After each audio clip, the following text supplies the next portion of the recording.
The second book of Samuel, chapter 11. David and Bathsheba. In the spring of the year, when kings normally go out to war, David sent Joab and the Israelite army to fight the Ammonites. They destroyed the Ammonite army and laid siege to the city of Rabbah. However, David stayed behind in Jerusalem. Late one afternoon, after his midday rest, David got out of bed and was walking on the roof of the palace. As he looked out over the city, he noticed a woman of unusual beauty taking a bath. He sent someone to find out who she was, and he was told, "She is Bathsheba, the daughter of Eliam, and the wife of Uriah the Hittite." Then David sent messengers to get her, and when she came to the palace, he slept with her. She had just completed the purification rites after having her menstrual period.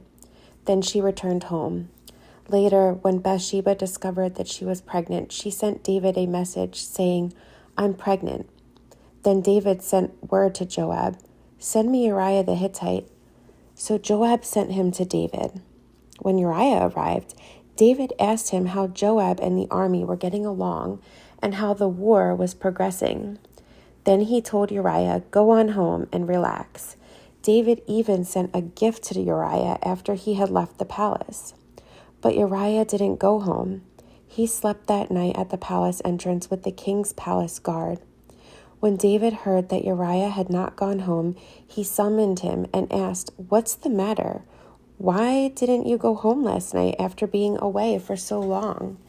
Uriah replied, "The ark and the armies of Israel and Judah are living in tents, and Joab and my master's men are camping in the open fields. How could I go home to wine and dine and sleep with my wife? I swear that I would never do such a thing." "Well, stay here today," David told him, "and tomorrow you may return to the army." So Uriah stayed in Jerusalem that day and the next. Then David invited him to dinner and got him drunk. But even then, he couldn't get Uriah to go home to his wife. Again, he slept at the palace entrance with the king's palace guard. David arranges for Uriah's death. So the next morning, David wrote a letter to Joab and gave it to Uriah to deliver. The letter instructed Joab, "Station Uriah on the front lines where the battle is fiercest. Then pull back so that he will be killed." So Joab assigned Uriah to a spot close to the city wall where he knew the enemy's strongest men were fighting.